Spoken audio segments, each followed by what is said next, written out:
Hey, everybody, and welcome to Church at Home with Rachel for Thursday, the 20th of February. Glad you're here.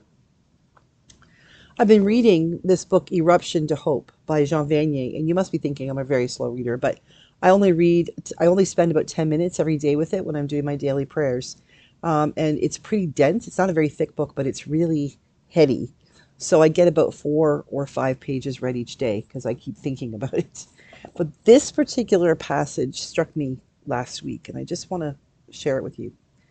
Parents and teachers should be well informed about the problems of our times, but the information must never be without hope. If educators do not have a sense of history, a sense of the unity of the world, and a sense of universality, they will run the risk of not grasping the urgency of our time and will fail to see that the answers will not come except through new, audacious, and decisive action. In the field of information, governments, churches, men of letters, and those in the communications media must assume fully their responsibilities. They have no right to placate public opinion by letting men continue to live in a dream world of happiness and myths when they know the truth about society. They have no right to allow men to dance at the mouth of a volcano when they know that the volcano may erupt at any moment. Now, my apologies, this book was written in the late 60s, so it's man, man, man, and I'm just going to leave it alone. You know what I mean, what it means. I found this particular chapter, it's all about educating young people. And the young people that they would be educating would be older than me because of when it was written. But this idea that the adults, the men, have the responsibility to teach the young people in a totality, not just sort of pick and choose, cherry pick the things you want to share with them. We need to teach our young people to think critically. We need to teach our young people to be aware of and to be on the lookout for what is truth and how is it being shared with the world, and what does this look like. He speaks about the media and the importance of the people who feed us information. I think in the world there is probably like 0.00001% of the population who actually has the means and the ability and the desire to go out and seek their own information, like Stephen Hawking maybe would be it. Most people get at least some, if not a lot, of their information about what's going on in the world from the world.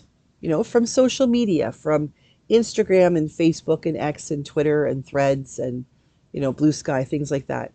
From the news, whether it's watching the online news, the sort of the non-mainstream, like the Midas Touch or other groups like that, or checking out the nightly news, CTV, CBC, NBC, ABC, things like that. We all have a place we go to figure out what's happening in the world, and then to help us to understand that there was a shift. I think there has been a shift through the years of the way the media present information to people.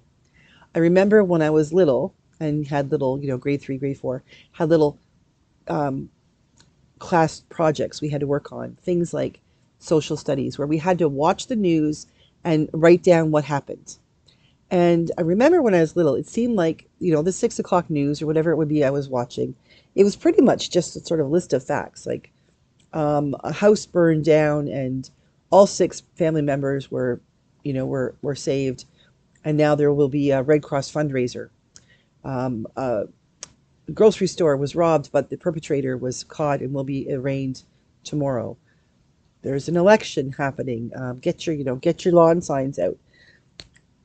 Most of the news when I was little, way back in the prehistoric times, was simply news. Here you go.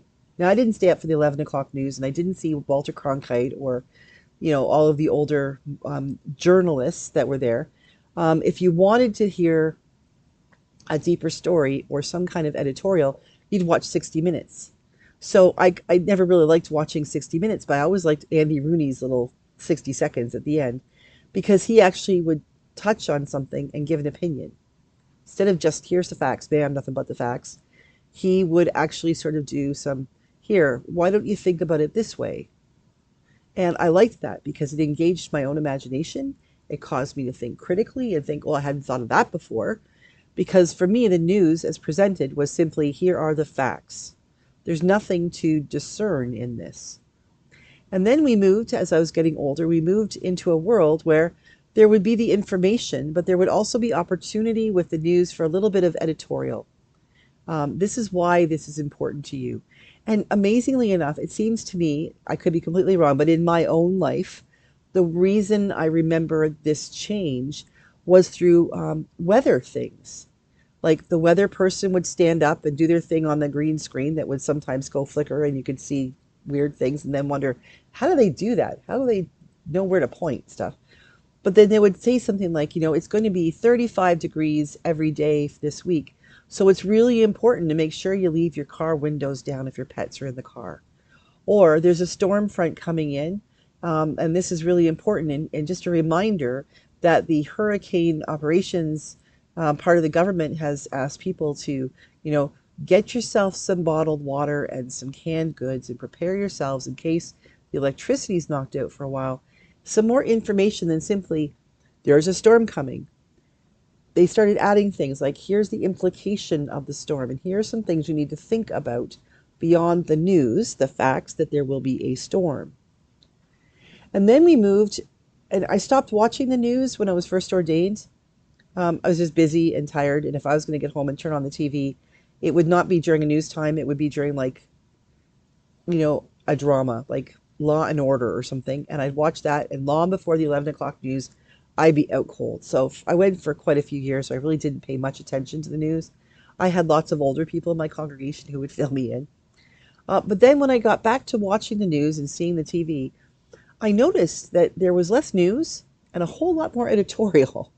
That no matter which program, whether I was watching CTV or Fox News or NBC or CNN or any of them, there was a whole lot more talking about a topic than we were talking about topics. So instead of here are 16 things you need to know about the world today, there might be only 3. And then there would be half an hour of the pundits going back and forth about why those things are important. I think that that's not a bad thing. However, that was in an era, when I first noticed that was in an era when critical thinking was still important. Bringing forward those things that we might make our own minds up, but have all the information we needed to make up our own minds. That was the key. But we have gone so far the other side that now the facts are not important at all, it seems. That the media, the people in our lives who give us the information are the very people who are telling us this is what you must think. Instead of saying, here is the information, and here are some things like Andy Rooney and things like that. Here are some things to consider as you make up your own mind. Now it seems we are being told this is what you must think. Like we've gone full circle. We are more of like a spiral, like we started out here and we end up way over here, in that we are no longer encouraged to do the critical thinking, to think, does that even make sense? Does that fact, is it in fact a fact? Because so-and-so in a position of power, or so-and-so who is speaking on behalf of a person in a position of power has determined. Last week, contrary to everything that all of the environmental protection agencies all around the world have said about plastics and how dangerous they are for our world, and how many countries have done the good work of researching this and finding out the facts about plastic straws and things like that, and recognizing that there are new things we can do to mitigate the disaster that is coming with climate change. 47 signed an executive order essentially getting rid of plastic straws, or getting rid of paper straws, because they explode. They just explode. Okay, but now plastic straws are back and they're a thing in that country, because I doubt if that's going to happen in Canada. But the point being that we've moved so far away from here are the facts and here's how you can think about those facts. We're now way back in here are the facts, and they're not even facts themselves. We've moved beyond the place where we're being warned, you're dancing on the rim of a volcano. And then the people start saying, we've got proof that the volcano is becoming active, So maybe you shouldn't dance around the rim of the volcano. And now we're being told by the powers that be that we all, wherever we are, have participated in putting them into the position of being the ones who feed us information, because we've all done that.